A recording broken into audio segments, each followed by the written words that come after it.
Hello everyone, नमस्ते सबैजनालाई।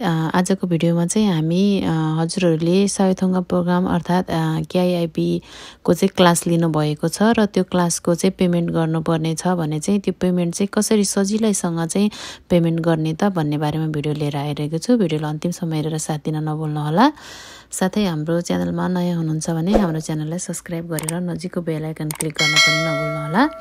हजुरहरूले आफूले चाहिँ फुल टाइम 1 घण्टा पनि एब्सेन्ट नभइकन क्लास लिनुभएको छ, पुरा घण्टा पुराउनु भएको छ भने चाहिँ हजुरहरूलाई 50% डिस्काउन्ट हुनेछ भने हजुरहरू एब्सेन्ट हुनुभयो अथवा सिकाएको हुनुभएको छ, पुरै घण्टा चाहिँ पुराउन सक्नुभएको छैन भने चाहिँ हजुरहरूले फुल पेमेन्ट गर्नुपर्ने हुन्छ।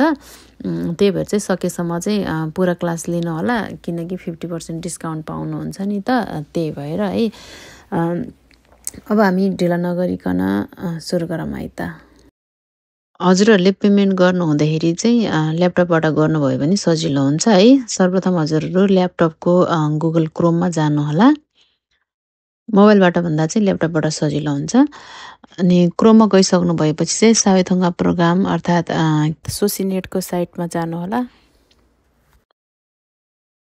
यहाँ गइसक्नु भएपछि चाहिँ हजुरहरूले लगइन गर्नु होला। आफ्नो आइडी र पासवर्ड राखेर चाहिँ लगइन गर्नु होला। यहाँसम्म त हजुरहरूले गरिराख्नु भएकै कुरा हो हैन। त्यसपछि चाहिँ हजुरहरूले यहाँ माथि देख्न सक्नुहुनेछ माई पेजी लेखिएको छ, त्यसमा क्लिक गर्नु होला। माई पेजीमा क्लिक गरिसक्नुपछि यस्तो इन्टरफेस खुल्नेछ। यहाँनिर हजुरहरूले देख्न सक्नुहुनेछ यहाँ ख्याल्चे थेगी भनेर रहेको छ, किनकि हामीले ख्याल्चे गरेको छैन नि त, पेमेन्ट गरेको छैन नि त। त्यही भएर पेमेन्ट गरिसक्नु भएपछि चाहिँ ख्याल्चे भ्याल्यु भनेर आउनेछ। ख्याल्चे थेगीको साइडमा रहेको यो ख्याल्चे बटन छ नि, हजुरहरूले देखिरहनु भएको छ नि हो, त्यसमा ख्याल्चेमा क्लिक गर्नु होला।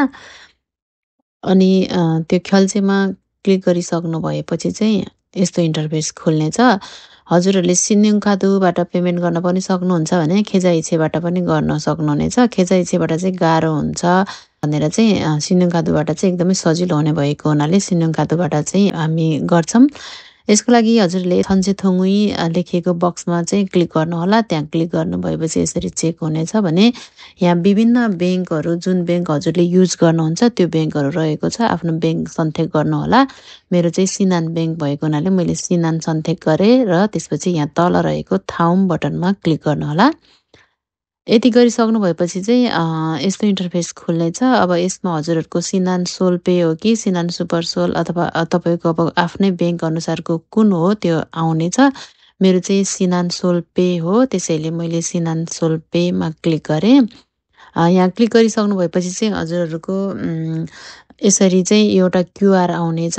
यो क्युआर आइसकेपछि चाहिँ हजुरहरू आफ्नो मोबाइलमा जानु होला। आफ्नो मोबाइलको चाहिँ आफ्नो ब्याङ्कको एप्लिकेसन ओपन गर्नु होला र स्क्यान रहेको बटनमा स्क्यानमा क्लिक गर्नु होला र आफ्नो यो ल्यापटपमा आएको कोडलाई चाहिँ स्क्यान गर्नु होला। यसरी स्क्यान गरिसक्नु भएपछि चाहिँ यसरी खुल्नेछ तपाईँको आफ्नो नाम, इमेल एड्रेसहरू सहित तपाईँको अमाउन्टहरू पनि यसरी देखिनेछ। यति भइसक्नु भएपछि चाहिँ हजुरले यहाँ सबै कुराहरू हेर्न सक्नुहुनेछ। यति भइसकेपछि चाहिँ यहाँ तल रहेको ख्याल्चे भन्ने बटन देख्न सक्नुहुनेछ। यो ख्याल्चेमा क्लिक गर्नु होला। ख्याल्चेमा क्लिक गरिसक्नु भएपछि चाहिँ यहाँ माथि छङछङ छरी थे सुम्निदा भनेर आएको छ। यतापट्टि ओके बटनमा क्लिक गरिदिनु होला। यसरी ओके गरिसक्नु भएपछि चाहिँ हामी माई पेजमा नै जानेछ। अघि तपाईँहरूले यहाँनिर इसुजुङमा चाहिँ ख्याल्चे थेगी देख्न सक्नुहुन्थ्यो भने अहिले चाहिँ ख्याल्चे भ्याल्यु भनेर आएको छ। यसरी नै हजुरहरूले पेमेन्ट गर्न सक्नुहुनेछ। पेमेन्ट गर्न कुनै गाह्रो छैन। कसैले चाहिँ यो सिन्युङ खातु लेखिएको चाहिँ क्रेडिट कार्ड भए मात्रै हुन्छ, के अरे मेरो त डेबिट कार्ड छ भन्ने जस्तो कुराहरू पनि गर्नुहुन्छ। त्यस्तो चाहिँ होइन। हजुरहरूले आफ्नो मोबाइल ब्याङ्किङ युज गर्नुहुन्छ भने मोबाइल ब्याङ्किङको थ्रुबाट चाहिँ पे गर्न सक्नुहुनेछ है त। यसरी नै पे गर्नु होला र एक्जामको लागि चाहिँ सबैजनालाई बेस्ट अफ लक भन्न चाहन्छु। Best wishes for all. Thank you.